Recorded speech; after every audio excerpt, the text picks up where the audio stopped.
Welcome to Serpentine Creative. I'm your host, Stella Williams, and you're watching Author Talk.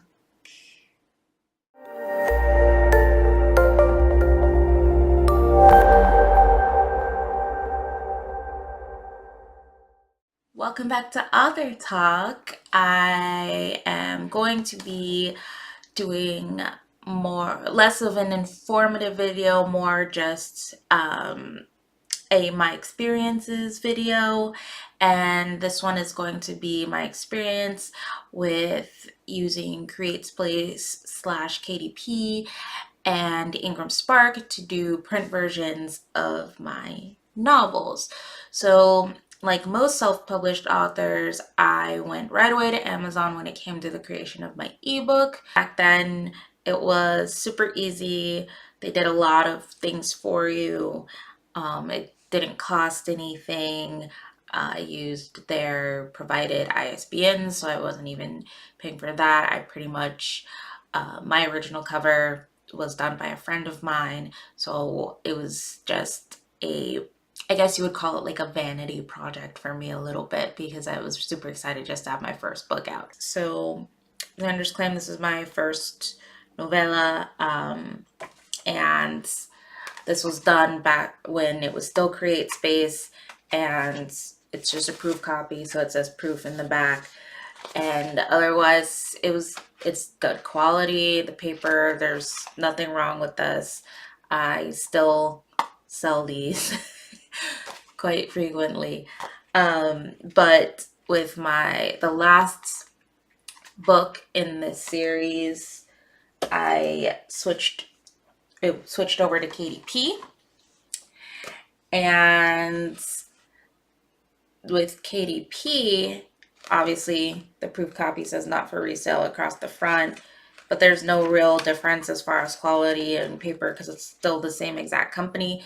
The only benefit I see of KDP is that now instead of Createspace where you had to create your print novel and then message them or wait a long time before it was linked to your ebook, now with KDP, it's automatically linked with your ebook, and it's all in one site in one place, so that is convenient. However,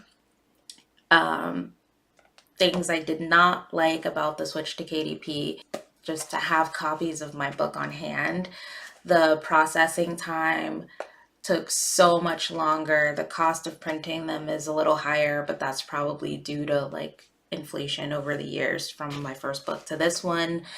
And I found that it was easier to just, not necessarily cheaper, but like if I was just doing like a couple of books just to give out to family or friends, it was better for me to just order it from my regular Amazon account because I got it way faster than ordering it as an author copy. So it's just kind of a hassle. And then I have Prime, so I'm not paying for the shipping. So it almost makes up for the extra amount of paying the cover cost over just paying the print costs. I got my publishing company and decided I wanted to try out IngramSpark because I wanted hard covers of my books, which I still haven't done. And two, I heard a lot of people and other authors saying that they preferred the quality of IngramSpark over KDP and Createspace through Amazon, and just the distribution was better, etc., etc. So I, in March, published the first book in my second series, A Secret of Ceres, and right away you can kind of see the differences in the covers. Like the blues are so much like clearer and prettier.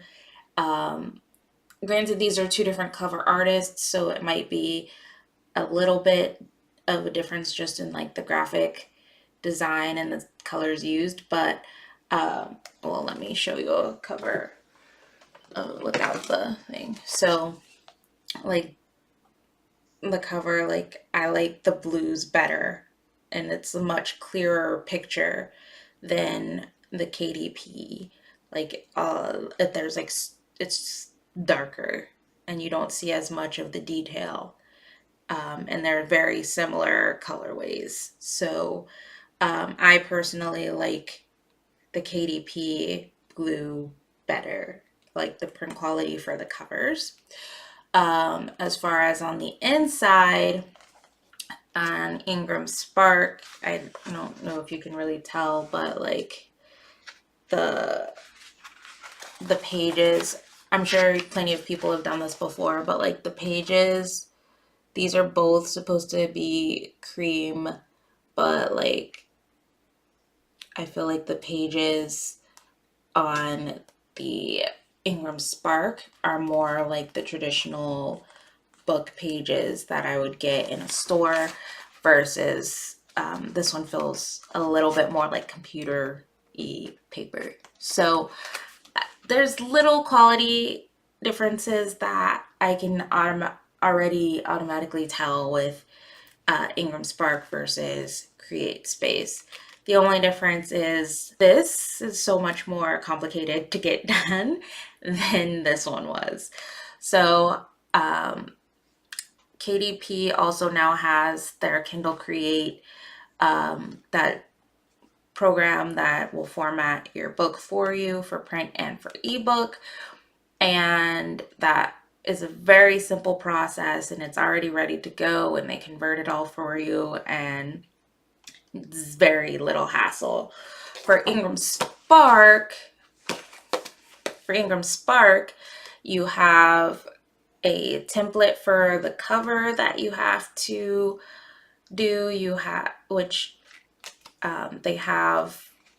you have to have your page count and the sizes that you want and run it through a calculator, and then they send you a template by email for your cover, and then you have to fit your cover to their template, and then the PDF of that is what you send in for your cover, and that's just your cover. That's just for the cover art. The interior itself also has to meet their recommendations and standards, and I spent like 3 or 4 tries to get it into a PDF with all of the colors and all that stuff and margins and everything just right. And then you also with Createspace, they already add the additional pages and everything in for you, whereas with Createspace they don't. So like in this one it has the front page, but then immediately on the back it's like this, and then immediately after that it goes to this. So that's not very cool. That's not. So obviously I had to redo that. But I mean, otherwise the quality is good, other than the hassle of just making sure that everything comes out. Oh, and also getting approved from IngramSpark is really, really confusing on how to do it. You have to, and then it takes a really long time to get to you. Like this book took almost like a month to get to me as like a proof. Took forever. But I will say that the quality of it is amazing. The distribution of it is a lot better. But as far as the dollars and cents go, if you go through Amazon, you get more profit from Createspace and Amazon than you do from IngramSpark. I'm selling this book for $8.99 and I get like 30 cents per book versus this book that I'm selling for I think $5.99 and I get like $2 or $3 per book. So that's another thing to consider, like quality over profit. But I mean, both platforms are good. They have their own distribution. But it's harder to get into like indie bookstores and everything if you're going through Amazon. A lot of places don't want to deal with KDP or Createspace as a distributor. And so having it on Ingram is a trade-off, but having it through your print through Ingram, it won't automatically link to your ebook. So then you'll have to have multiple links for your book, and it's kind of a pain. So there's pros and cons to both. I personally prefer IngramSpark for quality, create KDP for ease of use. So that is my experience with those two platforms. As far as ebooks, I still prefer Amazon for ebooks, and I did test out Draft to Digital, and the only thing I can say that I preferred from Draft to Digital is that they have a universal link feature. So I only needed one book for one link for my ebooks that linked to everywhere that it was available through Draft to Digital. And that's basically it. But I feel like I'm going to continue doing my ebooks through a KDP, my print books through IngramSpark, and if I ever get to audiobooks, I'm probably not gonna do ACX, but I need to research other audiobooks. But I do plan on doing hardcovers, so if once I get hardcovers, then I'll do a video on my experience with doing that as well. And that's all I've got for you guys today. Hopefully that was somewhat enjoyable and informative for you. If not, feel free to blast me in the comments. Don't forget to like, comment, and subscribe. Thank you for watching.